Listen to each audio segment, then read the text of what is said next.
So, hello, here is Ken Swift, the legend, the legacy, you know. How was it? How do you like our country? How was the Adidas Rock the Floor? Well, the event itself was a great event. I mean, it's still going on, of course. Yes, it is. You never know what's going to happen tonight. I would like to dance some more if possible, but then, of course, we have Mos Def. We have the, what's his name, Ari? What's the name of the rapper from Poland? Oester.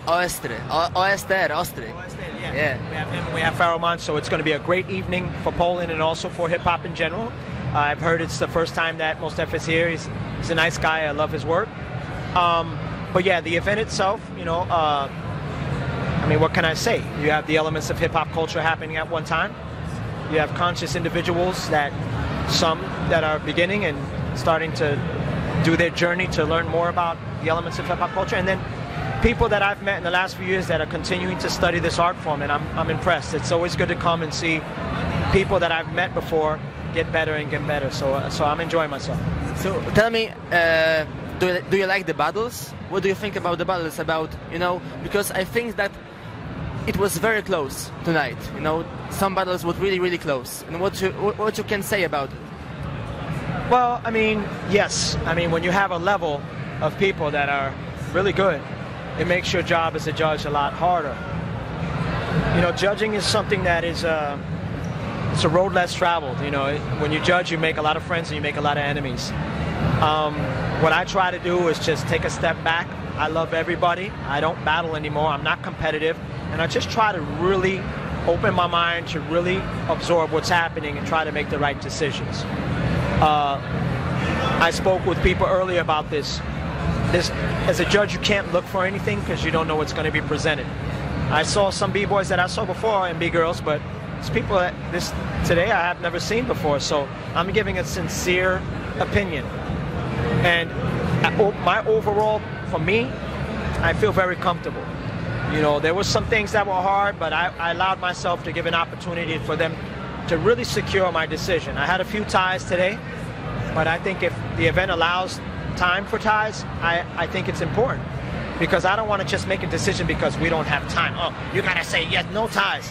I think if you tell me to watch 3 rounds and 2 of them are even, you know, and or all 3 are even, and I have to see some, or 1 and 1, and I have to see more. I have to see more. So, but overall, I think the outcome was good. Tell me how to deal with people who don't care about the knowledge, about the history, about the real b-boy stance, you know? How to deal with breakdance, you know? And seeing only the tricking and flipping in our culture and our dance, because now it's the most popular, right? Well, I mean, event-wise, events of this caliber, we can try to keep it traditional and cultural as much as we want, but these competitions are not dance circles. They're competitions, they're breaking competitions. Breaking is an evolved dance. It doesn't stay the same as it was in the 80s or the 90s or the 2000s or in 2012. We have to accept unique, new ideas. We have to accept the fact that even though tradition is what's very important, this is an evolving dance. We have to accept everything that comes in. For the people that don't understand that, I say let them, don't even bother with them. Let them be. We have to treat them like children sometimes because, and I say this because I'm a father, sometimes my kids come at me and they think they know everything and I say, you know what, no problem, I'll give you some time. And then my kids get a little older and they say, Dad, you were right.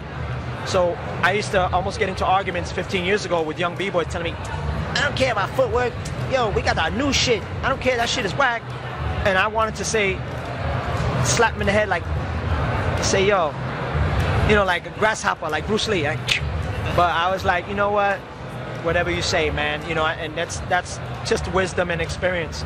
You know, if I was 18, I would have been like, F you, I don't care what you think. Foundation is what it is. But I'm not.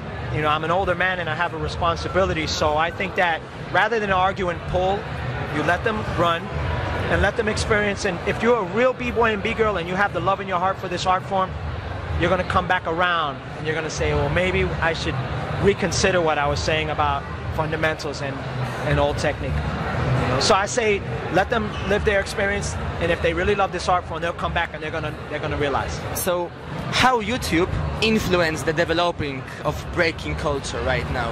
Because it have a good side and a bad side, right? Well, that's media, that's television. The internet is nothing more than a more accessible way to speak. You know, I mean, like, television has been doing this since the beginning of television. Provides images that are building, images that can destroy. What the internet allowed is people to actually put their ideas of building and destroying on it. So visually it's infected a lot of young dancers to think that visually if you look this way, you're doing an art form. This art form is about individuality. And the internet is a useful tool to see what it should look like. But unless you study hip-hop culture, all the elements, and especially breaking, you won't realize that it's about individuality and being different and going outside the box and being yourself. You know, you can be inspired by the next man like everybody has, or next woman. But I think the internet can be, you know, useful in sharing, but also you have to be aware that, you know, you have to study the art form, and it's more of a thing that you have to really talk with people. You know, some of the information on the internet is accurate for history, and a lot of it is watered down. It's watered down, generated personal hype for individuals to try to act like they were there back in the days and create scenarios and king themselves when they never made a name in any neighborhood. But they're old enough to say they were there, so they convince Europeans and Asians that weren't there that they were somebody, and everybody believes them. But meanwhile, people like us back in New York will be like, no, I never saw you, I don't know who you are, who did you battle, what crew, you know, we know. So that's poisonous. But then again, there are individuals from New York and other countries. See, we're 30 years later. Every country has pioneers now. It's not like this just started. Poland has traditional old dancers that need to get the respect. The Polish guys that were there when the dance hit this country, that stayed strong doing it and did it in the parks, in the street. These are the initial legends and pioneers that Polish b-boys and b-girls need to talk to first. Get the history from them first, and then get the New York history, because they have the most direct history for your country. I tell every country I travel, get your pioneers of your country, the guys and girls that was doing it, that did it when nobody cared and when everybody said, you crazy, why are you doing that New York shit? Get them, talk to them, because what they're going to really do is also say a lot about New York. They're just going to say we saw it from Beat Street, and that's beautiful. So this is the way we keep the legacies of our countrymen and our legends in our communities alive. Respect, that was the truth, really.